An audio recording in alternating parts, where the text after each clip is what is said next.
দামি দামি সুন্দর সুন্দর কিছু ঘোড়া ছিল আল্লাহর পয়গম্বর সুলাইমান আলাইহিস সালামের বাহন। একদিন তিনি তার সুন্দর ঘোড়াগুলি তিনি পরিদর্শন করেন, দেখতেছেন। ওই দেখতে দেখতে দেখতে দেখতে তার সূর্য ডুবে গেল, আসরের নামাজটা কাজা হয়ে গেল। তিনি হঠাৎ করে চৈতন্য ফিরে এলো। হায়, আমি দুনিয়ার আসবাব, আমার দুনিয়ার আসবাব, দুনিয়ার শান মানের পিছনে পড়ে আমি তো আমার মালিককে ভুলে গেলাম। আসরের অক্ত চলে গেল, সূর্য ডুবে গেল, সেজদায় পড়ে কান্দেন, মালিক ভুল হয়ে গেছে, মালিক ভুল হয়ে গেছে। এর তওবাতান সুলাইমান আলাইহিস সালাম তিনি ওয়াদা করলেন, কথা বললেন না, যে ঘোড়ার কারণে আমার নামাজ কাজা হয়ে গেল, এই ঘোড়া আমি রাখবো না। গোসা করে তিনি ঘোড়ার পাগুলি কেটে দিলেন। আল্লাহ পাক রব্বুল আলামিন খুশি হয়ে বলতেছেন, রে সুলাইমান, আমি তোমার এই আচরণে খুশি। তুমি তোমার ভুল বুঝতে পেরেছ, আর আমার মহব্বত তোমার কাছে বড় প্রমাণ দিয়েছ। অতএব না, আজ থেকে আর তোমার বাহন ঘোড়া লাগবে না। আমি আজকে থেকে তোমার বাহন বাতাসকে অনুগত করে দিলাম। বাতাস, যেখানেই তুমি যেতে চাও, যেদিকেই যেতে চাও, বাতাসকে আদেশ করবে, বাতাস তোমাকে নিয়ে যাবে, বাতাস তোমাকে সেখানে পৌঁছায় দিবে। জন্যই সুলাইমান আলাইহিস সালাম বাতাসের মাধ্যমে তিনি পৃথিবীর এক প্রান্ত থেকে অন্য প্রান্তে পৌঁছে যেতেন। আমার ভাইরা বন্ধুরা, একটু মনোযোগ দিয়ে খেয়াল করে শুনুন। আল্লাহ পাক রব্বুল আলামিন একটা সিংহাসন তখতারে দান করেছিলেন, তখত, যেটাকে সুলাইমানি তখত বলা হয়। তাফসীরের কিতাবের ভিতরে লিখেন 2 ফরসখ মানে 4 বর্গ মাইল ছিল লম্বা। এত বড় একটি তখ্ত, সুলাইমান নবী ওই তখ্তের উপরে বসতেন। সেখানে তার দাস দরবারে মন্ত্রী পরিষদ বসত, সৈন্য সামন্তও তিনি নিতেন, পরিবার পরিজনকেও তিনি ওই তখ্তে বসাইতেন। এরপরে নবী যেখানেই যেতে চান, সফর সঙ্গীদের সাথে নিয়ে তিনি সফরে বের হয়ে যেতেন। কিন্তু উপরে কিছু ছিল না, উপরে ওনাদেরকে ছায়া দিত, এই তখ্তের ছায়া দিত পাখিরা, ডানা মেলে মেলে ছায়া দিত। এজন্যই আল্লাহর পয়গম্বর সাইয়্যিদুনা সুলাইমান আলাইহিস সালাম যদি তার গায়ে কোনো রৌদ্র লাগতো, তবেই তিনি বুঝে ফেলতেন ওখানে কোনো পাখি অনুপস্থিত না থাকলেই তো, কোনো একটা পাখি অনুপস্থিত থাকলেই তো সূর্যের আলো এই দিক দিয়ে ঢুকবে। বুঝে ফেলতেন কেউ অনুপস্থিত রয়েছে, বিদায় সূর্যের আলো ঢুকেছে। আল্লাহর পয়গম্বর সাইয়্যিদুনা সুলাইমান আলাইহিস সালাম তিনি একদা পৃথিবীর দক্ষিণাঞ্চল সফর করার নিয়ত করে মিশর থেকে বের হলেন। সুলাইমান আলাইহিস সালামের রাজধানী ছিল সিরিয়া। সুলাইমান আলাইহিস সালামের রাজধানী ছিল সিরিয়া। একদিন তিনি পৃথিবীর দক্ষিণাঞ্চল সফরের উদ্দেশ্যে বের হবেন। ওনার সিংহাসনের সব ব্যবস্থা ছিল, ওনার এই তখ্তে সব কিছুর ব্যবস্থা ছিল না শুধুমাত্র পানির। আর এই পানির সন্ধান দিত হুদহুদ পাখি। এজন্য হুদহুদ পাখিকে উনি খুব কাছে রাখতেন। মরু অঞ্চল, পানির প্রয়োজন, ওই হুদহুদ পাখিটাকে আল্লাহ পাক এতটা শক্তি দান করেছিলেন, তার টুট জমিনে লাগায়া পাতালের পানির খবর নিতে পারত। আর তখনই আল্লাহর পয়গম্বর দেও দানবের দ্বারা মাটি কুড়ে সেখান থেকে পানি বের করে অল্প সময়ের ভিতরে তারা পানির হাজত শেষ করতেন। আল্লাহর পয়গম্বর সাইয়্যিদুনা সুলাইমান আলাইহিস সালাম বের হলেন, সফরে বের হলেন। প্রথমে আসলেন তায়েফ, মক্কা নগরীর পাশেই তায়েফ। তায়েফের জমিনে তিনি নামলেন, এখানে কিছু অবস্থান করলেন। তারপরে মক্কা নগরীতে ঢুকলেন, সেখানেও কয়েকদিন অবস্থান করলেন। সুলাইমান আলাইহিস সালাম মক্কার মানুষকে আমার নবী, রহমতের নবী, মায়ার নবীর আগমনের সুসংবাদটাও তিনি দিলেন। এরপরই সুলাইমান আলাইহিস সালাম তিনি আবার সফরে বের হলেন। ভাইয়েরা বন্ধুরা, আবার তিনি সফরে বের হলেন। ইয়ামেনের সানা এলাকায় গেলেন। সেখানে তিনি দেখতে পেলেন বড় সুন্দর, এলাকাটা বড় ভালো লাগলো। তিনি সিংহাসন নিয়ে সেখানে নামলেন, নাইমে একটু বিশ্রাম নিলেন, নামাজ পড়বেন, অজু করবেন, একটু বিশ্রাম নিবেন। ওই টাইমটাতে হুদহুদ পাখি মনে মনে ভাবলো, আমি একটু আকাশে উড়ে উড়ে দেখি আশপাশটা কেমন। হুদহুদ পাখি একটু আকাশে উড়লো, ওইটা সে উঠতেছে, হঠাৎ করে নজরে পড়ল দূরে একটা বিশাল সাম্রাজ্য দেখা যায়। ওই হুদহুদ পাখির নজরে পড়লো বিলকিস রানীর রাজ্য নজরে পড়লো। দেখার ভিতরে সে দেখতে পেল একটা অচিন হুদহুদ পাখি, তার সাথে সাক্ষাৎ করলো। আকাশী আর একটা হুদহুদ পাখির সাথে তার সাক্ষাৎ হয়ে গেল। সুলাইমান আলাইহিস সালামের হুদহুদ পাখির সাথে, সুলাইমান নবীর হুদহুদ পাখির নাম ছিল ইয়াফুর, তার সাথে আর একটা হুদহুদ পাখির সাক্ষাৎ হলো। সে ডাক দিয়া বলতেছে, কে রে ভাই, তুমি কে, তুমি কোত্থেকে এসেছ? কয়, আমি সিরিয়া থেকে এসেছি। কার রাজ্য থেকে? কয়, সুলাইমান, তামাম দুনিয়ার বাদশা যিনি, আল্লাহর পয়গম্বর, আমি তার অনুগত একজন সৈন্য, সেখান থেকে এসেছি। কেন? কয়েক সফরে বের হয়েছি। ওই অচিন হুদহুদ পাখিটাও বলতেছে, আমিও একটা সাম্রাজ্যে বসবাস করি। আমার রাজ্যের রানী হলেন বিশ্ব সুন্দরী রানী বিলকিস। কোথায়? ওই যে দেখো, ইয়ামেনের মাআরিব অঞ্চলের তিনি একজন রানী।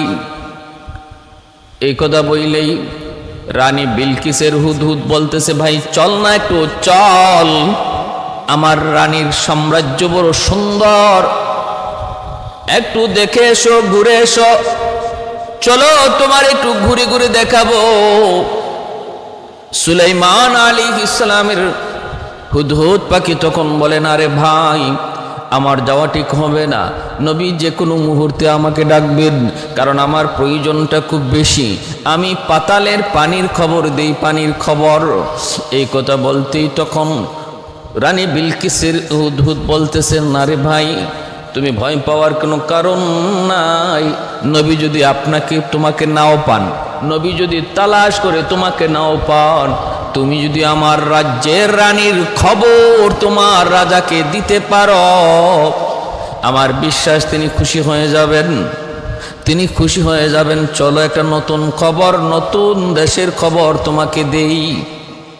এই বলে রানী বিলকিসের হুদহুদ সুলাইমান আলাইহিস সালামের হুদহুদকে রানীর রাজ্যে নিয়ে গেল, নিয়ে যা কিছু দেখাইবার দেখাইল। এইদিকে হযরত সুলাইমান আলাইহিস সালাম হুদহুদ পাখির প্রয়োজন পড়েছে, তিনি তালাশ করে তারে পান না, রাগান্বিত হয়ে গেলেন। হুদহুদ গেল কোথায়, গেল কোথায়, আমার এখন পানির প্রয়োজন। আবার তিনি উপরে তাকায় দেখতেছেন হুদহুদের জায়গাটাই খালি এবং ওই দিক দিয়ে সূর্যের আলো ঢুকতেছে। সুলাইমান আলাইহিস সালাম তিনি তো খেপে গেলেন। আল্লাহ পবিত্র কুরআনুল কারীমের সূরাতুন নামলে তার এই গুসার কথাটাই ব্যক্ত করেছেন। মালিয়া লা আরাল হুদহুদা আম কানা মিনাল গায়িবিন লা উআযিবান্নাহু আযাবান শাদীদা আও লা আযবাহান্নাহু আও লা ইয়াতিয়ান্নানি বিসুলতানিন মুবিন। গেল কোথায় সে, আমার কি হলো? দোষ করেছে হুদহুদ, কিন্তু সুলাইমান নবী কথা কেন বললেন আমার কি হলো? তাফসীরি কিতাবে এর থেকে বলেন যে এতেই করে তিনি আল্লাহ পাক বুঝাইলেন, কোনো নিয়ামত যদি তোমার হাতছাড়া হয়ে যায় তাহলে মনে করবা সেটা তোমারই কোনো ত্রুটির কারণে হয়েছে। অতএব অন্যের দিকে ওই নিয়ামত হারাইলো কেমনে সেই চিন্তা না করে আমার ভুল কি হলো, আমার তরফ থেকে কি ভুলটা হয়ে গেল সেটা তালাশ করো, সমাধান পেয়ে যাবা। প্যারে হাজরিন, সুলাইমান আলাইহিস সালাম যখন খেপে গেলেন তখন ওই অবস্থায় তিনি করলেন কি, সুলাইমান আলাইহিস সালাম তিনি তার খোঁজ নেওয়ার জন্য সবচেয়ে পাখিদের রাজা যে ছিল, পাখিদের রাজাকে তিনি আদেশ করলেন, তাড়াতাড়ি করে ওরে বের করো এবং বের করে আমার সামনে হাজির করো। উপযুক্ত প্রমাণ যদি দিতে না পারে তাহলে আমি তারে হত্যা করব। ঈগল পাখিকে আদেশ করলেন। ওই ঈগল পাখি আকাশে উঠতে লাগলো, উইরে সে তালাশ করতেছে। এরপরে হঠাৎ করে দেখে ওই দিক থেকে ইয়ামেনের মাআরিব, যার অপর একটি নাম হলো সাবা, ওই দিক থেকে সুলাইমান আলাইহিস সালামের হুদহুদ পাখি আসতেছে। দেখা মাত্রই তারে গ্রেপ্তার। হুদহুদ ডাক দিয়ে কয়, ভাই তুমি আমাকে মেরো না, আমাকে হত্যা করো না, আগে আমার কথাটা শুনো। কয় কথা শুনবো পরে, আগে তাড়াতাড়ি চল, নবী বড় গরম। কেন, কোথায় গিয়েছিলি? কয় নবী এতটা ক্ষিপ্ত, তোরে হত্যা করে ফেলবে। হুদহুদ বলতেছে, আমি যদি উপযুক্ত প্রমাণ দিতে পারি কেন গিয়েছিলাম, কোথায় গিয়েছিলাম, নবীকে এমন কিছু বলেন নাই। উপযুক্ত কারণ দর্শাতে না পারলে বলে হ্যাঁ এমনটা বলেছেন। উপযুক্ত কারণ যদি তুমি দর্শাতে না পারো তবে তোমাকে তিনি হত্যা করবেন। হুদহুদ বলে, ঠিক আছে তাহলে চলো, আমার বিশ্বাস নবী আমাকে হত্যা করবেন না, কারণ আমি উপযুক্ত কারণ সঙ্গে করে এনেছি। আল্লাহর নবীর সামনে হুদহুদ পাখি এসে দাঁড়ালো। এরপরে নবী বলতেছেন, বলো ঘটনা কি, তুমি কোথায় গিয়েছিলে, কেন তুমি অনুপস্থিত ছিলে, তুমি তোমার পাখির রাজা ঈগলকে কেন তুমি জিজ্ঞেস করে যাও নাই, তারে কেন তুমি খবর দিয়ে যাও নাই? তখন সে বলতেছে, নবী গো, আমি এমন এক দেশের খবর জানি যেই দেশের খবর আপনি নিজেও জানেন না, জানার কথাও না। পানির খবর জানি, যেই খবর আপনি জানেন না, আপনার কাছে নাই, এমন এক খবর আমি জানি। আল্লাহ নবী সুলাইমান তিনি বলতেছেন, কি খবর, তাড়াতাড়ি বলো, কি খবর তুমি তাড়াতাড়ি বলো। কাইফা মাকাসা গায়রা বাঈদিন ফাকালা আহাততু বিমা লাম তুহিত বিহি ওয়াজিতুকা মিন সাবাইম বিনাবাইন ইয়াকিন। কি খবর? কই ইন্নী ওয়াজাদতু ইমরাআতান, আমি ওই রাজ্যে পেয়েছি একজন রানীকে, এমন সুন্দরী রানী নবী গো আমি জীবনে কোনোদিন দেখি নাই এত সুন্দরী রানী। তামলিকুহুম, সে রাজত্ব করে, ওয়া উতিয়াত মিন কুল্লি শাইইন ওয়া লাহা আরশুন আযীম। ধনী বনে জনে কোনো দিক দিয়ে তার কম নাই, সর্বদিক দিয়ে প্রাচুর্যতা, নিয়ামতের কোনো অভাব নাই, সর্বদিক দিয়ে আমি তার মধ্যে প্রাচুর্যতা পেয়েছি। ধনের দিক দিয়ে কোনো কমতি নাই, জনের দিক দিয়ে কমতি নাই, শক্তির দিক দিয়ে কমতি নাই। তার 12,000 সেনাপতি রয়েছে, প্রতি সেনাপতির অধীনে আবার 1 লক্ষ করে সৈন্য রয়েছে। অতএব কমতি কোনো দিক দিয়েই তার নাই গো নবী। এইভাবে বলতেছে, কিন্তু বড় দুঃখের খবর হলো ওই রানী আর তার রাজ্যের মানুষগুলি এক আল্লাহকে চিনে না। এরা সূর্যের পূজা করে। কিসের পূজা? সূর্যের পূজা করে। ওয়াজাদতুহা ওয়া কওমাহা ইয়াসজুদুনা লিশ-শামসি মিন দুনিল্লাহ। পবিত্র কোরআনুল কারীমের সূরাতুন নামল, নামলুন শব্দের অর্থ পিপিলিকা। এই পিপিলিকার সূরায় আল্লাহ পাক রব্বুল আলামিন তিনি কথা বলতেছেন, বিস্তারিত ঘটনাটা উল্লেখ করেছেন, তবে পরিপূর্ণ না। হাদিস শরীফে কিছু আছে, ইসরাইলি রিওয়ায়াত কিছু আছে। আল্লাহর পয়গম্বর সুলাইমান আলাইহিস সালামকে যখন রানী বিলকিস এই খবর দিল, রানী বিলকিসের খবর দিল হুদহুদ পাখি, সুলাইমান আলাইহিস সালাম আশ্চর্য হয়ে গেলেন। কয় কি, তামাম দুনিয়ার বাদশাহ আমি, আর আমার বাদশাহীর ভিতরে এক অঞ্চলে আবার বাদশাহী করে এক রানী, তাও তারা সূর্যের পূজা করে, আল্লাহকে চিনে না। সুলাইমান আলাইহিস সালাম তিনি বলতেছেন, ঠিক আছে, আর কি দেখেছ? কয় নবী গো, তার এমন একটা সিংহাসন রয়েছে, ওয়ালাহা আরশুন আযীম, এমন এক সিংহাসন আমি জীবনে কোনোদিন দেখি নাই। তাফসীরের কিতাবের মধ্যে এসেছে 30 হাত লম্বা, 30 হাত উঁচা, 30 প্রস্থ, 30 হাত লম্বা, 30 হাত উঁচু, 30 হাত প্রশস্ত, 30 হাত প্রশস্ত, এত বড় একটা সিংহাসন ছিল রানী বিলকিসের। এজন্য হুদহুদ পাখি বলতেছে, আমি তার একটা সিংহাসন দেখেছি যা জীবনে কোনো দিন আমি কোথাও দেখি নাই। আল্লাহর পয়গম্বর সুলাইমান আলাইহিস সালাম তিনি বললেন, তাহলে যাও, আমি তোমাকে এর উপযুক্ত পুরস্কারও দিব এবং এর সমাধান তো আমি তোমার দ্বারাই করব। ঘটনা যদি এমনই হয় তাহলে আমি তোমার মাধ্যমে রানী বিলকিসের কাছে একটা চিঠি পাঠাবো এবং সেই খবর তুমি তারে দিবা, পরবর্তী খবরও তুমি পৌঁছাইবা। তুমি হবে প্রেরক, তুমি হবে বাহক, আমি হব প্রেরক। চিঠি দিব আমি, নিয়ে যাবা তুমি। এই রানী বিলকিস কে ছিল? তাফসীরের কিতাবের মধ্যে লিখেন, এই রানী বিলকিস ছিল, তার বাবার নাম ছিল সারাহিল। 40 পুরুষ পর্যন্ত তারা রাজত্ব করেছে। অতএব রাজ পরিবারের মেয়ে হলো রানী বিলকিস। কোন পরিবারের? রাজ পরিবারের। এই সারাহিলের কোনো সন্তান ছিল না, একমাত্র সন্তান রানী বিলকিস। এজন্য সারাহিলের মৃত্যুর পর বাদশাহ কে হবে, রাজা কে হবে, এই নিয়ে যখন মন্ত্রী পরিষদে আলোচনা উঠল, অধিকাংশের মত হলো তার মেয়ে রানী, তার মেয়ে বিলকিসকে আমরা সিংহাসনে বসাবো। কিন্তু আরেক দল বলতেছে, না, একজন মহিলা আমাদের রাজা হয় কেমনে, বাদশাহ হয় কেমনে, তার দ্বারা রাজ্য পরিচালনা করা সম্ভব হবে না। মহিলারা দুর্বল, তাদের জ্ঞানও পুরুষের অর্ধেক, কেমনে হবে? এই দ্বিমত করে করে প্রচন্ড আকারের 2 দলে ভাগ হয়ে গেল এই মাআরিব অঞ্চল। এক দলে চাইতেছে রানী হবে বিলকিস, আর একজনে চাইতেছে না, আমাদের রাজা হবে পুরুষ।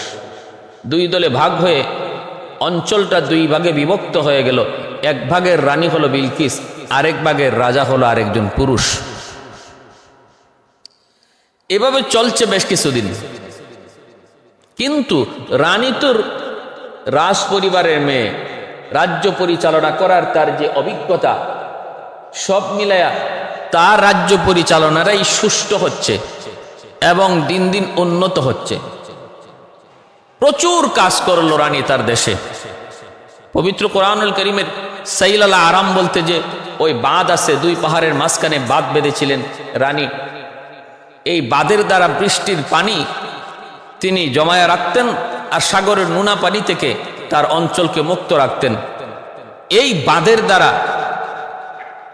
বৃষ্টির পানি জমায়া রাখায় ফসলাদি এবং বাগান পরিচর্যা, ফল ফলাদি তাদের দেশে উৎপাদন করতে পানির যা প্রয়োজন ছিল সবটাই তারা পেয়ে গেল। পুরাপুরিভাবে তাদের পানির প্রয়োজন পুরা হলো। এতে করে এই রানী বিলকিসের অঞ্চল ফল ফলাদিতে ভরপুর হয়ে গেল, ভরপুর। এমনকি বলা হয়, তাফসীরে কিতাবে এসেছে যে রানী বিলকিসের যে বাগান, এই বাগানে এত বরকত হয়েছিল ফল ফলাদির, কোনো একজন মানুষ যদি খালি একটা টুকরি নিয়ে বাগানের ভিতর দিয়া যায়, কোনো ফল, পাকা ফল পারতে হবে না, বরং মাথায় টুকরি নিয়ে গেলেই গাছ থেকে পাকা ফল পরে পরে তার টুকরি ভরে যেত। লোকজন সব রানীর পক্ষে আসতে লাগলো।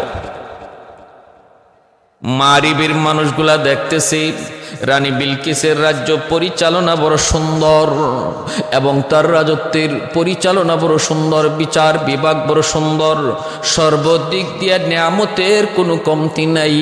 মানুষজন একে একে রানীর পক্ষে আসতে লাগলো। আর ওই রাজার অঞ্চল, ওই পুরুষ রাজার অঞ্চলে এতটা উন্নয়ন নাই। তখন জনগণ বলতেছে তুমি পারবা না। আসলে আমরা যা মনে করেছিলাম রানী মেয়ে হওয়ার কারণে, মহিলা হওয়ার কারণে সে বুঝি পারবে না, আমাদের চিন্তা চেতনা ভুল। তুমি রাজত্ব ছেড়ে দাও, পুরা অঞ্চলটাই রানী বিলকিসের আন্ডারে দিয়ে দাও। কিন্তু ওই রাজারা মানতে রাজি না, জনগণের কথা মানতে রাজি না, বরং সৈন্য সামন্ত নিয়া রানীর সাথে আরো বিরোধিতা শুরু করলো। যুদ্ধ লাগবে এমন পরিস্থিতি তৈরি করে নিল ওই রাজা। রানী বিলকিস বড় বিচক্ষণ, বুঝতে পেরে গেল যে কোনো সময় যুদ্ধ বাধায় দিতে পারে, যে কোনো সময় যুদ্ধ বাধায় দিতে পারে। তাহলে এখন কি করা দরকার? যুদ্ধ থেকে যদি বাঁচতে হয় তাহলে প্রয়োজন হলো বুদ্ধির। রানী একটা চিঠি লিখলো ওই বাদশার কাছে। চিঠির ভাষা ছিল আমি তোমাকে বিয়ে করতে চাই। রাজা তো চিঠি পেয়ে একদম আনন্দে আত্মহারা, কি খুশি, জবাব দিল আমিও তো মনে মনে দীর্ঘদিন যাবত এমনটাই আশা করতেছিলাম, কিন্তু সাহস পাই না। আজ যখন তুমি নিজের মুখেই বলেছ তাহলে কোনো আপত্তি নাই, আমি তোমাকে বিয়ে করতে রাজি।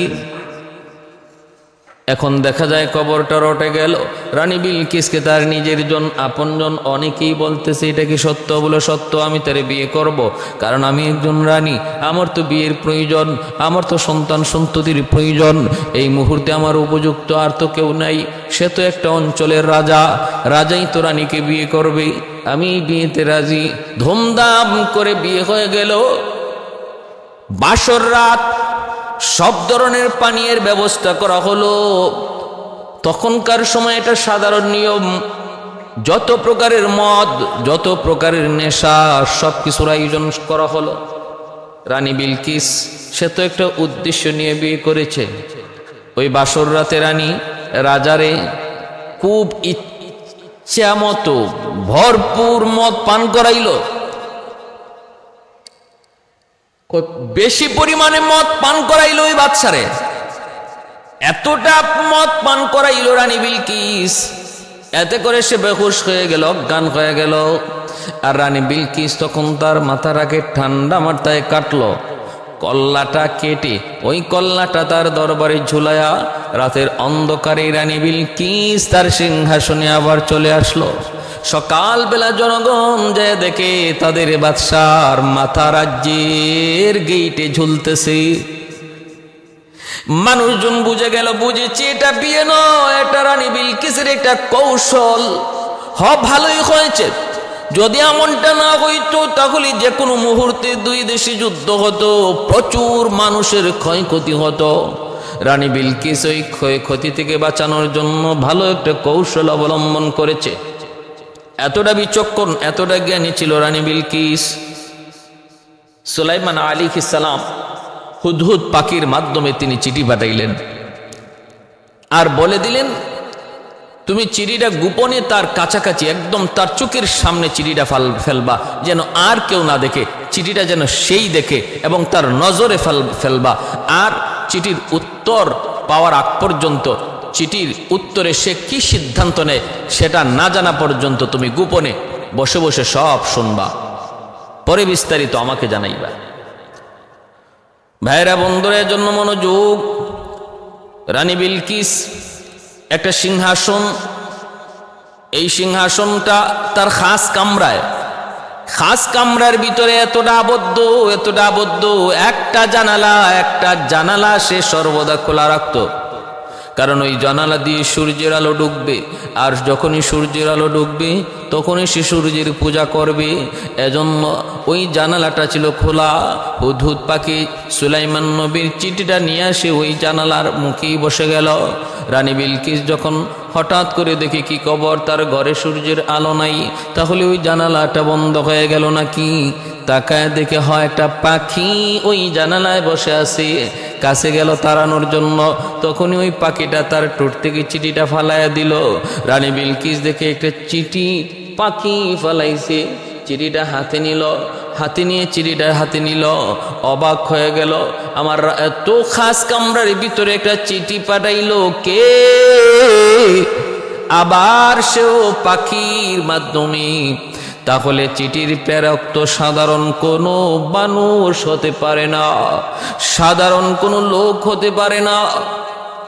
রানী বিলকিস চিঠিটা পেয়ে গেল, চিঠিটা পায়া হাতে নিয়ে এসে দেখতে পেল চিঠিটা লিখেছেন সুলাইমান আলাইহিস সালাম।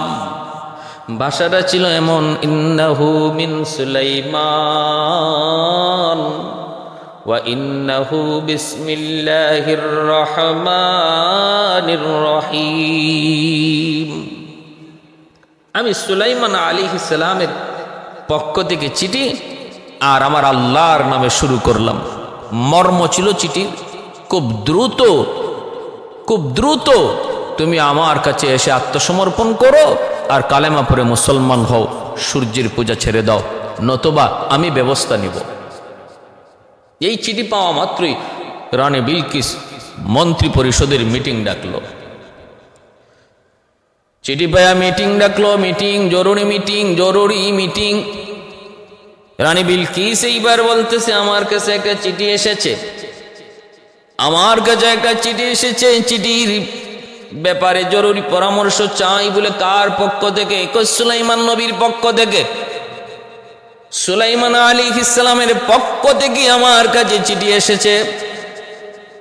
কি চিঠির ভাষা? কয় ভাষা হলো আমরা আত্মসমর্পণ করব, কালেমা পড়ে মুসলমান হব, সূর্যের পূজা ছেড়ে দিব, নতুবা তিনি ব্যবস্থা নেবেন। এখন আপনারা পরামর্শ দিন, কি করব আমরা? জবাব কিভাবে দেব? আমরা কি লড়ব নাকি তার কাছে আত্মসমর্পণ করব? ওই সৈন্যদের ভিতরে, মন্ত্রী পরিষদের ভিতরে একজনের নাম ছিল মানজার ছিল ভিতরে রানী বিলকিসের প্রতি দুর্বল। মানজার ছিল ভিতরে দুর্বল।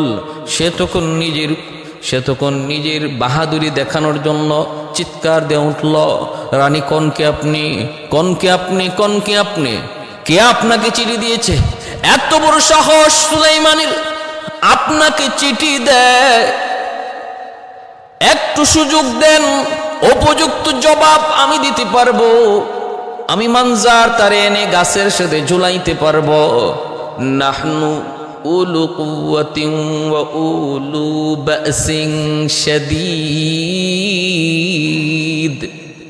আমরা শক্তির দিক দিয়ে কোনো কম না, দুর্বলতা পাওয়ার কোনো সুযোগ নাই, দুর্বল হওয়ার কোনো প্রয়োজন নাই।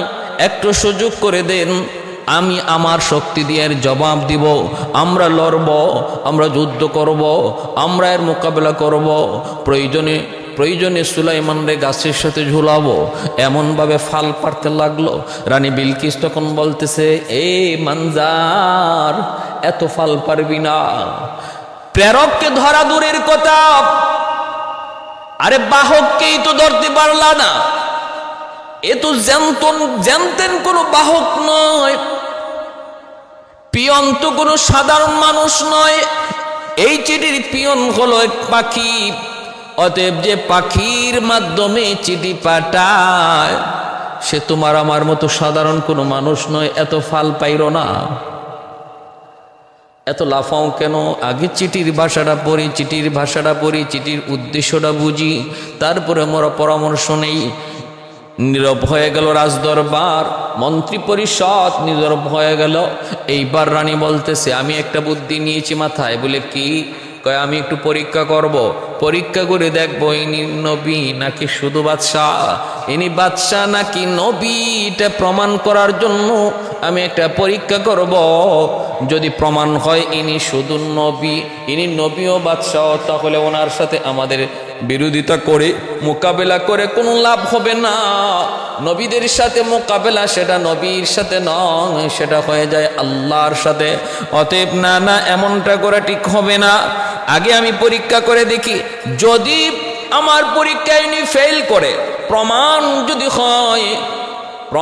যদি হয় ইনি শুধুমাত্র বাদশাহ নবী না, তবেই আমরা যুদ্ধ করার মোকাবেলা করার সাহস করব।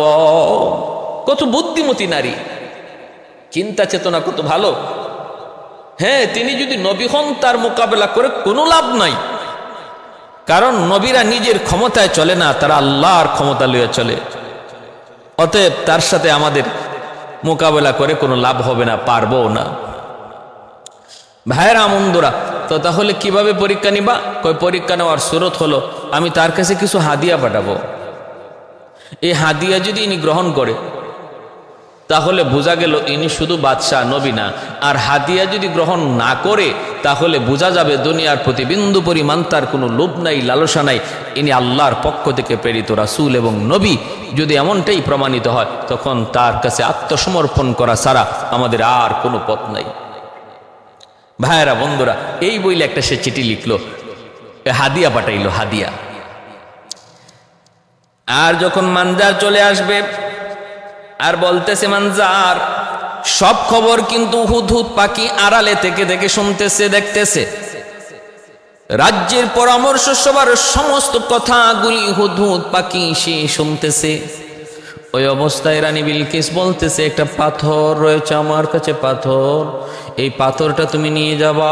মানজার, ওটা বড় দামি পাথর, পাথরের ভিতরে রয়েছে একটা ছিদ্র, পাথরের ভিতরে আছে একটা ছিদ্র, আঁকা বাঁকা ছিদ্র। এই ছিদ্রটা দিয়া একটা সুতা কেউ ঢুকাইতে পারে না। তুমি সুলাইমান নবীকে বলবা তিনি যেন এই পাথরটার মধ্যে একটা সুতা লাগায়া দেন। আমার মনের বড় শখ, আমি ওই পাথরটা গলায় মালা হিসাবে পরব। নাও পাথরটা নিয়ে যাও, আর কারো কাছে পাথরটা দিবা না, সোজা সুলাইমান নবীর কাছে। আর নিয়ে যাও 1000 ইট প্যাকেট করে তোমরা হাদিয়া নিয়ে যাও। মূলত হাদিয়া তো না, এটা ছিল তার পরীক্ষা। হাদিয়া তো না, ছিল এটা তার ঘুষ। হাদিয়া তো না, ছিল এটা সুলাইমান নবীকে কিনা। হুদহুদ পাখি এসে জানাই দিল, নবী গো, রানী বিলকিস আপনার কাছে হাদিয়া পাঠাইতেছে। বলে হাদিয়া বলে কিসের? কয় 1000 ইট প্যাকেট, স্বর্ণের ইট। আল্লাহর পয়গম্বর সুলাইমান মনে মনে বলতেছেন, রানী তুমি আমাকে ভুল বুঝেছো, আমার চিঠির মর্ম তুমি ভুল নিয়েছ। সুলাইমানকে কিনা যায় না। আমাদের সমাজে ছেলে কিনা যায়,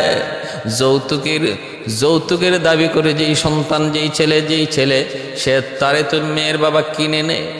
কোনো ছেলেকে হুন্ডা দ্বারা কিনে, কোনো ছেলেকে এরকম ভাবে 5 লক্ষ 10 লক্ষ টাকা দিয়ে কিনে। আসেনি না? যৌতুকের দ্বারা আমাদের সমাজে কেনা বেচা হয়নি না হয় না, ছেলে মেয়ে কেনা বেচা হয়নি না হয় না বলে হয়। এর দ্বারা কি হয়? সমাজে শান্তি বাড়ে না অশান্তি বাড়ে। অশান্তি। যৌতুক নেওয়া হালাল না হারাম? হারাম, সাফ হারাম। যৌতুক খাওয়া আর শুয়োরের গোশত খাওয়া সমান। শুয়োরের গোশত খাওয়া যেমন হারাম, যৌতুক খাওয়া তেমন হারাম, বিন্দু পরিমাণ কোনো কম নাই। এবার আপনি যৌতুক প্রকাশ্যে খান আর ঘুরাইয়া খান। কিছু কিছু ছেলের বাবা আছে যৌতুক ঘুরাইয়া খায়, নিজে কয় না, আরেকজন দিয়া কয় আমি তো চাই নাই, আমারে দিতেছে। যত কৌশলী করেন না কেন, মেয়ের বাবাকে চাপ দিয়া, মেয়ের বাবার কাছ থেকে দাবি কইরা কোনো জিনিস আদায় করার নামই হলো যৌতুক। আর যদি সে খুশি মনে, কোনো দাবি দাবা নাই, খুশি মনে সে কিছু দেয়া যায়, সেটা উপহার। এটা আল্লাহ নবীও দিচ্ছেন। নবী তার মেয়ের খাতুন জান্নাত ফাতেমা রাদিয়াল্লাহু তাআলা আনহার বিয়েতে আল্লাহর নবী খুশি খুশি দিয়েছেন। প্যারে হাজিরিন, সেদিকে আমার উদ্দেশ্য না, বলা উদ্দেশ্য, সুলাইমান আলাইহিস সালামকে 1000 স্বর্ণের ইট দিয়ে রানী বিলকিস কিনতে চাইল। আল্লাহর পয়গম্বর সুলাইমান আলাইহিস সালাম জিন্নাতদেরকে আদেশ করলেন, 18 বর্গ মাইল রাস্তা স্বর্ণের ইট দ্বারা বানায় দাও। দোনো পাশে তোমরা গবাদি পশু বেঁধে রাখো। গবাদি পশু খানার পাত্রটা স্বর্ণের পাত্র বানাও। ওই গবাদি পশুগুলি যে মলমূত্র ত্যাগ করবে সেটাও যেন এই স্বর্ণের রাস্তার উপরে পড়ে। 18 বর্গ মাইল রাস্তা স্বর্ণ দিয়া বাধাই করো। যেই দিক দিয়া মানজার আসতেছে, যেই দিক দিয়া রানী বিলকিসের এই হাদিয়া নিয়ে আসতেছে, ওই রাস্তাটা 18 বর্গ মাইল পর্যন্ত স্বর্ণ দিয়া বাধাই করে ফেললো জিন্নাতরা অল্প সময়ের ভিতরে, অল্প টাইমের ভিতরে। ভাইরা বন্ধুরা, আর নবী বলতেছেন 1000 স্বর্ণের ইট ওদের সাথে আছে।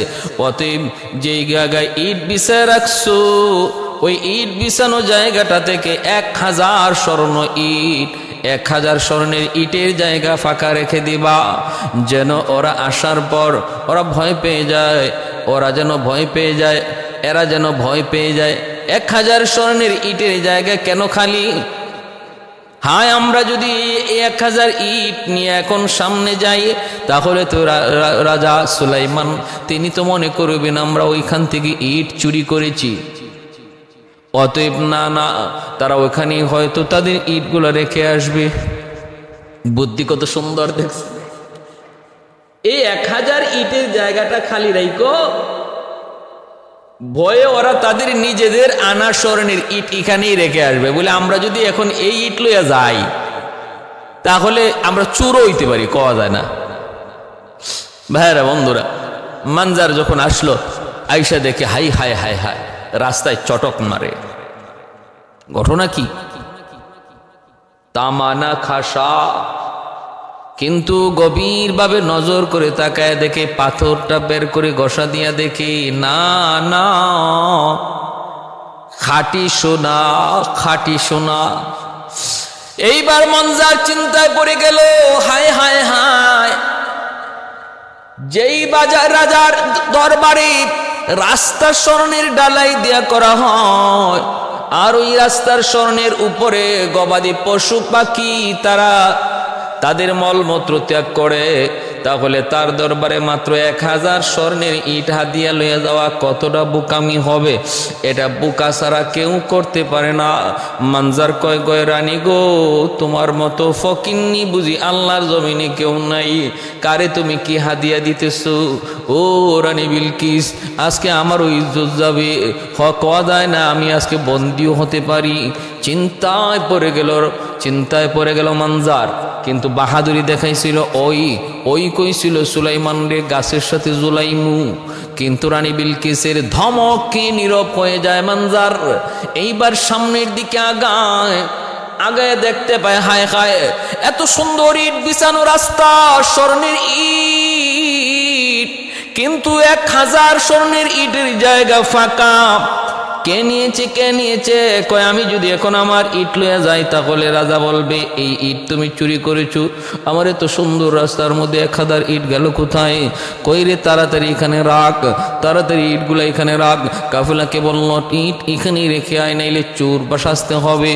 সুলাইমান নবীর দরবারে গেল, কয় না, ফেরত যাওয়া যাবে না, একটু নবীর একটু দেখে যাই, লোকটার একটু দেখে যাই। সামনে গেল, যাওয়া মাত্র আল্লাহর পয়গম্বর সুলাইমান আলাইহিস সালাম তারে ডাক দিলেন, মানজার এইদিকে আসো।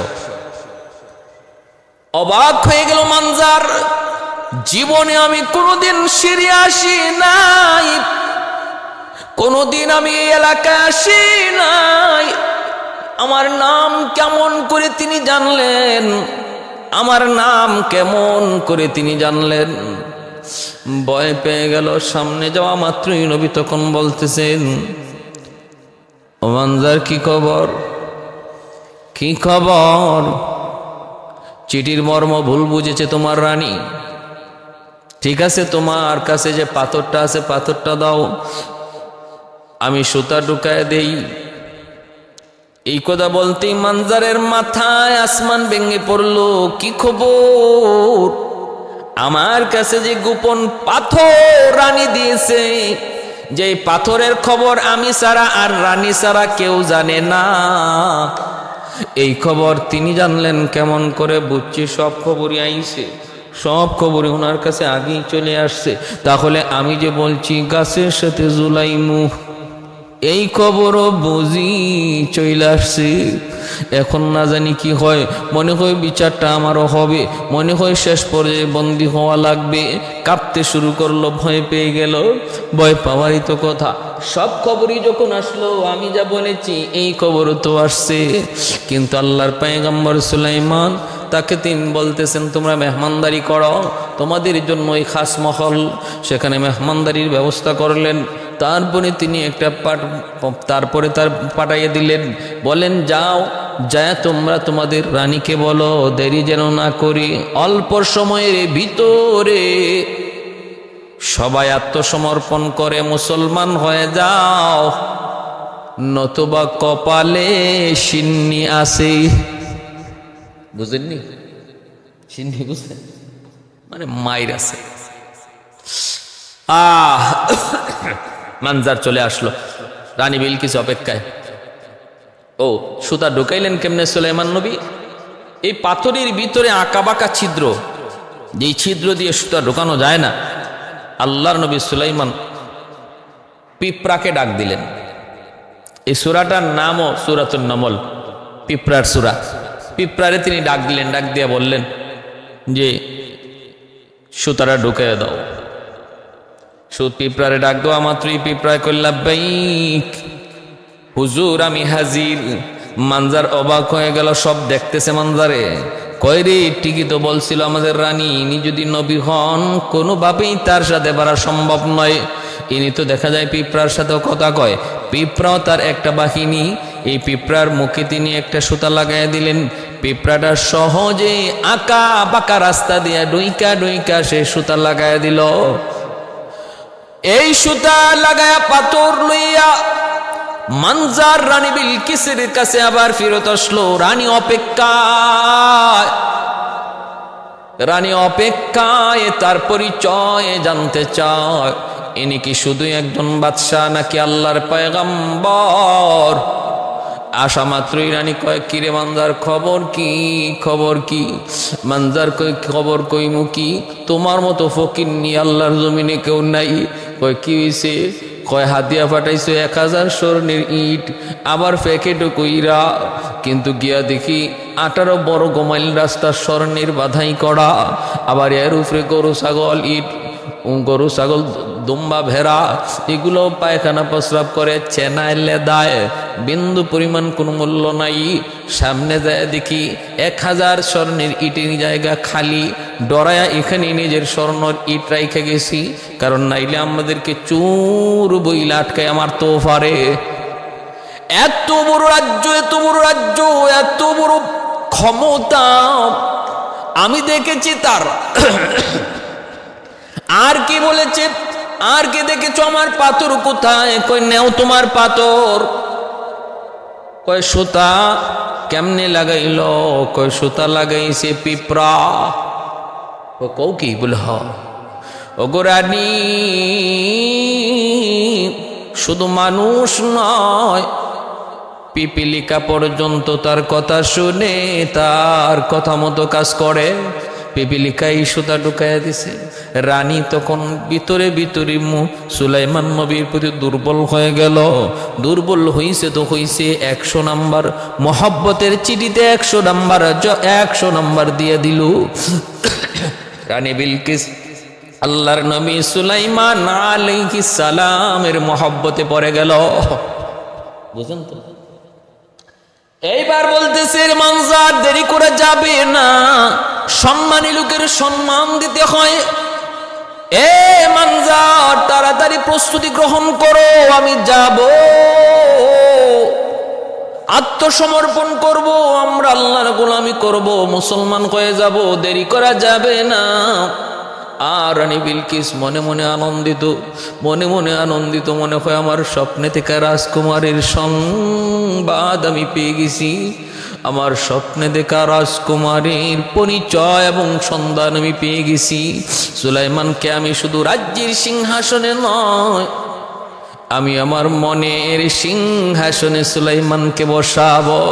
উলফত মে বরাবর কে ওফা হো কে জফা হো, उल्फत में बराबर के वफा हो के जफा हो, हर चीज में लज्जत है या गुर दिल में मजा हो, हर चीज में लज्जत है या गुर दिल में मजा हो। एक चश्म ज़दन गाफिल ज़ा शाह नबाशी, शायद की निगाहें को नदागाह नबाशी, शायद की निगाहें को नदागाह नबाशी। আমার ভাই রানী বিলকিস সুলাইমান আলাইহিস সালামের দরবারে রওনা দিল। এই খবর হুদহুদ পাখি জানানো দিল যে আসতেছে। কি জন্য? আত্মসমর্পণ করব, আপনার কাছে দুর্বল হয়ে গেছে। সুলাইমান আলাইহিস সালাম দেও দানবকে বলবেন, আমার রাজমহল তোমরা যত পারো যতটুকু সাধ্য আছে সুন্দর করো, কারণ রানীকে সংবর্ধনা দেওয়া লাগবে, সেও একজন সম্মানী, তার জন্য একটা খাস মহল তৈরি করো। মহলের চতুর্দিকে থাকবে পানি, পানির মধ্যে থাকবে মাছ, পানির উপরে তোমরা স্বচ্ছ কাঁচ, এই কাঁচ দিয়ে ঢালাই করবা। এক তফসিরের কিতাবে এসেছে একজন দুইজন মানুষ ওনার রাজদরবারেরই, এরা যখন বুঝতে পারছে যে সুলাইমান আলাইহিস সালামের কাছে আসতেছে বিশ্ব সুন্দরী রানী বিলকিস, আর ইনিও রাজ্য সাজাইতেছে, বাপসাপ বেশি ভালো না, মনে হয় দুইজনের মহব্বত হয়ে গেছে, বিয়া শাদী হয়ে যাবে। একজনে আপনি যে রানী বিলকিসকে বিয়া করতে যাইতেছেন জানেননি, হে কিন্তু জিনের মাইয়া, হে জিনের মাইয়া, জিনের মেয়ে, অতএব বিয়া করতে একটু বুঝে শুনে কইরেন, মহব্বতে পড়তে একটু বুঝে শুনে কইরেন। নবী সুলাইমান বলেন, যদি জিনের মেয়ে হয়ে থাকে তাহলে তার মধ্যে জিনের স্বভাব বেশি নাকি মানুষের স্বভাব বেশি, সে জিন না মানুষ, এটা বোঝারও আমার কাছে সুযোগ আছে, ব্যবস্থা আছে। আরেকজন এর বুদ্ধি কিন্তু একটু কম, ঠিক আছে, বুদ্ধি শুদ্ধিও কম না বেশি, বোকানা বুদ্ধিমান, এটাও বোঝার ব্যবস্থা আমার কাছে আছে। এজন্য সুলাইমান আলাইহিস সালাম একটা মহল তৈরি করলেন, আর ওই মহলের চতুর্দিকে পানির ব্যবস্থা করলেন, আর পানির উপরে স্বচ্ছ কাচের ব্রিজ তৈরি করলেন দেওদানবের দ্বারা, যেন বুঝাই না যায় মর্মর। এত স্বচ্ছ কাচ দিয়ে তিনি একটা ব্রিজ বানাইলেন যেন চোখে ধরা না যায়, যেন মনে হয় পানি। রানী বিলকিস আসতেছে, আসার আগেই আল্লাহর নবী সুলাইমান তখন বলতেছেন, রানী আইয়া বইব কই? সিংহাসন তো একটা, আমারটা দামি বইমো, রানী বইব কোথায়? ও আচ্ছা ঠিক আছে বুঝলাম, তার তো নাকি একটা সিংহাসন আছে, হুজুর তুমি দেখে আসছো? বলি জি। বলা হ্যাঁ, আর শোনাও জিন, বহুত বড় এক সিংহাসন। এই সিংহাসনটাতেই বসুক, তারটাতেই সে বসুক। তাহলে আনবো কেডা? সে তো রওনা দিয়ে দিছে, 7টা গেইটের ভিতরে তার এই সিংহাসন রাইখা 7টা তালা মাইরা এই 7 তালার চাবি নিজের কাছে লইয়া রানী বিলকিস রওনা দিছে সিরিয়া, সুলাইমান আলাইহিস সালামের কাছে আসবে। ও ভাইয়েরা বন্ধুরা, ওই অবস্থা আল্লাহ নবী বলতেছেন, কে পারবা রানী আসার আগে আগে তার সিংহাসন আমার কাছে পৌঁছাইয়া দিতা? ক্বালা ইফরিতুম মিনাল জিন। আল্লাহ পাক পবিত্র কোরআনুল কারীমের মধ্যে বলছেন যে ওই অবস্থায় রানী বিলকিস আসার সময় আসার আগে আগেই কে আমার কাছে এটা পৌঁছায় দিতে পারবা? তখন ক্বালা ইফরিতুম মিনাল জিন আনা আতিকা বিহি ক্বাবলা আন তাকুমা মিন মাকামিকা ওয়া ইন্নী আলাইহি লাকাবিয়্যুন আমিন। আমি আপনার কাছে এটা পৌঁছায় দিব, সে পৌঁছার আগে আগে এই শক্তি আমার কাছে আছে। সুলাইমান আলাইহিস সালাম বলে, না না, আমার আরেকটু আগে দরকার, আরেকটু তাড়াতাড়ি দরকার, এর চেয়ে বেশি তাড়াতাড়ি কে পারবা? ক্বালা আল্লাযী ইনদাহু ইলমুম মিনাল কিতাব আনা আতিকা বিহি ক্বাবলা আন ইয়ারতাদ্দা ইলাইকা তারফুক। তখনই আল্লাহর নবী সুলাইমান আলাইহিস সালামের দরবারে একজন মানুষ, জিনে কইছে আপনার কাছে রওনা দিয়ে দিছে কাফেলা, সেই কাফেলা আপনার কাছে আসার আগে আগে সিংহাসন পৌঁছে যাবে।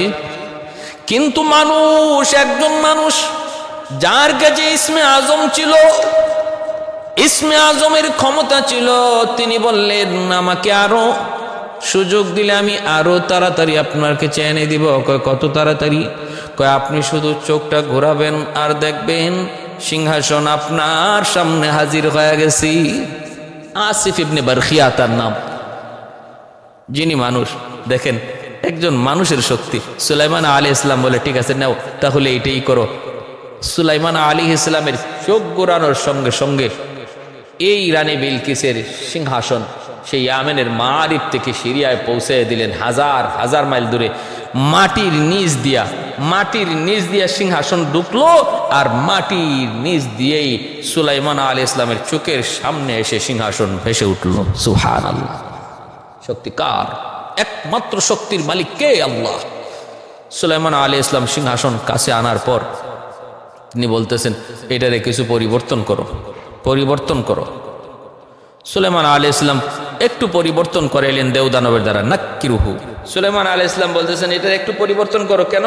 যেন সে বুঝতে না পারে যে এটা তারই সিংহাসন, এটা যেন বুঝতে না পারে।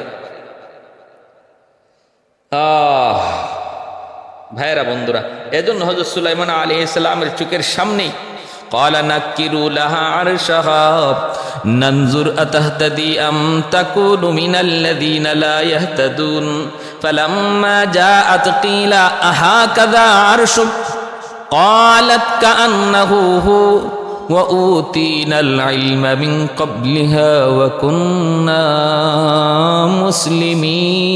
مسلمين। সুলাইমান আলাইহিস সালাম বলতেছেন, বলো তো এই সিংহাসনটা কার? চিনুনি তুমি সিংহাসনটা? এটা কি তোমার? কয় এমনই তো লাগে। পুরা বলতেও পারে না যেটা আমার, কয় এটা তো এমনই লাগে, কান্নাহু, এমনই তো লাগে। সুলাইমান আলাইহিস সালাম বুঝলেন যে কথা শুনছিলাম বোকা না বুদ্ধিমতী সরাসরি বলে নাই যে হ্যাঁ এটাই তো আমার সিংহাসন, অথবা অস্বীকারও করে নাই, না এটা কেমন করে হতে পারে?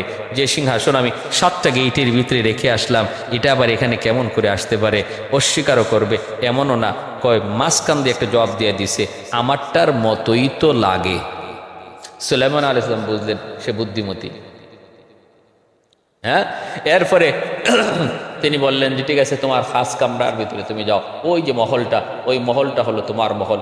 যাওয়ার সময় দেখে পানির নিচে দেখা যায় বিভিন্ন মাছ দৌড়াদৌড়ি করে। সুলাইমান আলাইহিস সালাম দেখতেছেন যদি সে জিনের মেয়ে হয়ে থাকে তাহলে তার পায়ের মধ্যে জিনের পশম থাকবে। তখন পানিটা দেখা মাত্রই সে মনে করছে তো পানি। দেখবেন মানুষ স্বাভাবিকভাবে পানি দেখলে তখন কাপড়ে হাত দেয়। এই রানী বিলকিসও তার কাপড়ে হাত দিছে, হ্যাঁ, কাপড় পায়ে থেকে তার কাপড় একটু সরে গেল। সুলাইমান আলাইহিস সালাম তিনি বুঝতে ফেললেন যে না, তার গায়ে জিন্নাতের এইরকম কোনো পোশাক না, জিন্নাতের পশম না, অতএব সে মানুষেরই সন্তান। আমার ভাইয়েরা, বন্ধুরা, এই হলো একটা মত। কিন্তু আমি বলতেছি যে কথা, জিন্নাতের সুলাইমান আলাইহিস সালামের যে এই যে রানী বিলকিস, তার বাবার নাম ছিল সারাহিল, কিন্তু মার নাম ছিল মালামা, অথবা আরেকটা রাওয়ায়াতে রাইহানা। এই মালামা বা রাইহানা, এটা কোন তফসিরি কিতাবে লিখছেন যে রানী বিলকিসের মা ছিল জিন জাতি আর বাবা ছিল মানুষ, আর তাদের সন্তান হলো রানী বিলকিস। এজন্য সন্দেহ ছিল রানী বিলকিস মানুষ না জিন। কিন্তু আমার যুক্তিতে ধরে না, আমার বিবেকে ধরে না। এখানে কিছু প্রশ্ন জাগে। প্রশ্ন হলো যে সুলাইমান আলাইহিস সালামের এই যে রানী বিলকিসের বাবা সারাহিল, সে মানুষ তো এ জিন কেন বিয়া করবে? এর কারণ অনেক কিতাবে অনেক তাফসীরে লিখছেন যে সে তার অধিক সুন্দরী তালাশ করতে যায় সে পরীকে বিয়ে করেছিল, জিন্নাতের মধ্যে পরীকে বিয়ে করেছিল। কিন্তু আমি বলি, শোনেন, পরী বলেন আর যাই বলেন, আল্লাহর কালাম বলে সৃষ্টির সবচেয়ে সুন্দর হলো মানুষ, এরপরে দ্বিতীয় হলো ফেরেশতা, তৃতীয় হলো জিন জাতি। অতএব জিন কখনো মানুষের চেয়ে সুন্দর হতে পারে না। অতএব এই যে কথাটা বলা হয় যে সারাহিল সুন্দরী বিধায় পরীকে বিয়ে করেছিলেন, এটা একটা ভুল কথা। মানুষের চেয়ে জিন মানুষের সুরত ধরতে পারে, কিন্তু প্রকৃত জিন্নাত কখনো মানুষের চেয়ে সুন্দর নয়। পবিত্র কোরআনের সূরা 3-এর মধ্যে দেখেন না, আল্লাহ বলেছেন লাকাদ খালাকনাল ইনসানা ফি আহসানি তাকওয়িম, মানুষকে আমি আল্লাহ সবচেয়ে সুন্দর করে তৈরি করেছি। অতএব জিন মানুষের চেয়ে সুন্দর হয় কেমন করে? এক। দ্বিতীয় কথা হলো, জিনের দ্বারা মানুষের গর্ভে মানুষ গর্ভবতী হবে কিনা, আর মানুষের দ্বারা জিন গর্ভবতী হবে কিনা, এটা অসম্ভব, হতেই পারে না। মানুষের দ্বারা কখনো জিন গর্ভবতী হবে না, আর জিনের দ্বারা কখনো মানুষ গর্ভবতী হবে না। যদি এমনটা হতো তাহলে আল্লাহর সৃষ্টি সম্পূর্ণ উল্টে যেত। কারণ জিন বহু জায়গায় বহু করে ঢুইকা বহু নারীর সাথে অন্যায় আচরণ করতেই পারে। তার দ্বারা যদি গর্ভপাত হয়ে যেত, গর্ভধারণ করতো কোনো মানুষ, তাহলে সৃষ্টির মধ্যে উলট পালট হয়ে যেত। এই সুযোগ আর এই শৃঙ্খলা আর থাকতো না। অতএব এটা অসম্ভব। সুলাইমান আলাইহিস রানী বিলকিসের বাবা মুসলমান আর মা পরী, এই কথাটা যদিও বলা হয় কিন্তু বিজ্ঞরা এই কথাটাকে মানেন না, মাইনে নিতে পারেন না। সুলাইমান আলাইহিস সালাম যখন রানী বিলকিসের পা উঠাইল পানি পার হওয়ার জন্য, আল্লাহ নবী তখন বলতেছেন যে কাপড় সরাইতে হবে না, এর উপরে স্বচ্ছ কাচের ব্রিজ রয়েছে। তখনই সে সেজদায় পড়ে গেল আর বলতেছে যে না, আমার এবার বুঝ হয়ে গেছে, আপনি আল্লাহর পয়গম্বর। 40 পুরুষ পর্যন্ত রাজ্য ক্ষমতায় আমার পূর্বপুরুষ, এমন ক্ষমতা কখনো দেখি নেই। এটা মানুষের কোনো কাজ হতে পারে না, এটা মানুষের কোনো কাজ হতে পারে না। এই বইলেই সাথে সাথে সে তওবা করলো এবং ওই তার এই মূর্তি পূজা সেরে সুলাইমান আলাইহিস সালামের কাছে قالت رب إني ظلمت نفسي وأسلمت مع سليمان لله رب العالمين। আমি আমার নফসের উপরে জুলুম করেছি, আমি সুলাইমান নবী এবং তার রবের উপরে ঈমান আনলাম। এতটুকু বলি আল্লাহ পাক রব্বুল আলামিন পবিত্র কোরআনের সূরাতুন নমলে সুলাইমান আলাইহিস সালাম এবং রানী বিলকিসের ঘটনাটা আল্লাহ পাক এখানেই সমাপ্ত করলেন। তাফসীরের কিতাবে এবং ইসরাঈলের আয়াতের মধ্যে আরো বিভিন্ন কথা রয়েছে। ভাইরা বন্ধুরা, সুলাইমান নবী বিলকিস রানীকে বিয়ে করেছিলেন। এরপরে তারে তিনি ওই তো ইয়ামেনের মারিব অঞ্চলে তারে তিনি আবার পাঠায় দিলেন, ওই জায়গার রানী বানায় তিনি পাঠায় দিলেন। সেখানেই শেষ পর্যন্ত রানী বিলকিস ছিল, তার রাজ্যেই সে রাজত্ব করত। কিন্তু সুলাইমান নবীর অধীনে, সুলাইমান নবীর আন্ডারে ভাইরা মাসে একবার তিনি ইয়ামেন যাইতেন, সেখানে 3 দিন তিনি থাকতেন। একটা সন্তানও হয়েছিল রানী বিলকিসের গর্ভে, সুলাইমান নবীর একটা সন্তানও হয়েছিল। এটা হাদিসে পাওয়া যায়, ইসরাঈলি রাওয়ায়াতে পাওয়া যায়। এ যুবক, খেয়াল করে মনোযোগ দিয়ে শোনো, এই হলো আল্লাহর পয়গম্বর সুলাইমান আলাইহিস সালামের আর রানী বিলকিসের মধ্যে ঘটে যাওয়া মহব্বত, ঘটে যাওয়া সম্পর্ক, ঘটে যাওয়া ইতিহাস। ভাইরা বন্ধুরা, এতে একটু খেয়াল করে মনোযোগ দিয়ে শুনবেন, আমরা একটু মনোযোগ দিয়ে শুনবো। তাফসীরে কিতাবের মধ্যে একটা আংটির কথা রয়েছে, একটা আংটির কথা। কি ছিল সে আংটির ইতিহাস? এ ভাই, এজন্য বলি সুলাইমান আলাইহিস সালাম তিনি সর্বদা তিনি যে দুনিয়ার বাদশা, এই কথাটা মনের মধ্যে কখনো তিনি রাখতেন না। আমার ভাই সুলাইমান আলাইহিস সালাম, একটু খেয়াল করে শোনো রে ভাই, সুলাইমান আলাইহিস সালাম তিনি যখন চিঠিটা লিখছিলেন, চিঠির প্রথমে লিখলেন আব্দুল্লাহ, তারপরে লিখছেন ইন্নাহু মিন সুলাইমান। বুঝাইলেন না আমি দুনিয়ার বাদশা সুলাইমান, এটা আমার বড় পরিচয় নয়, আমার বড় পরিচয় হলো আমি আল্লাহর গোলাম। আজ ক্ষমতা যে যেখানেই পাই না কেন, একটু মনোযোগ দিয়ে শোনো, ক্ষমতার বাহাদুরি করে কোনো লাভ নেই, সকল ক্ষমতার মালিক একমাত্র আল্লাহ। তামাম দুনিয়ার বাদশা হইয়া বিন্দু পরিমাণ অহংকার ছিল না। চিঠির শুরুটা ছিল আব্দুল্লাহ, আমি আল্লাহর গোলাম, এক আল্লাহর গোলাম, আল্লাহর গোলাম, এটা হলো বড় পরিচয়। এরপরে তিনি বিসমিল্লাহ লিখে শুরু করেছিলেন। এজন্য মনে রাখবেন, পবিত্র কোরআনুল কারীমের মধ্যে 114 খানা সূরা, এই সূরার মধ্যে 114 খানা সূরা বিসমিল্লাহ আছে, 114 খানা। কেমনে কয় সূরাতুন নমলের মধ্যে বিসমিল্লাহ 2 বার, একবার শুরুতে আর একবার হলো এই সুলাইমান নবীর চিঠির ভাষাটা আল্লাহ উল্লেখ করেছেন। তাহলে এক সূরার মধ্যে 2 বার, আর আরেকটা সূরা আছে পবিত্র কোরআনে সূরাতুত তওবা, সূরাতুত তওবার মধ্যে বিসমিল্লাহ নাই, এক সূরার মধ্যে নাই, আর এক সূরায় 2 বার। অতএব সব মিলে কোরআনে বিসমিল্লাহ এসেছে 114 বার। কতবার? 114 বার এসেছে। আমার ভাইয়েরা, এই ছিল হযরত সুলাইমান আলাইহিস সালামের সাথে ঘটে যাওয়া রানী বিলকিসের সংক্ষিপ্ত কিছু কথা।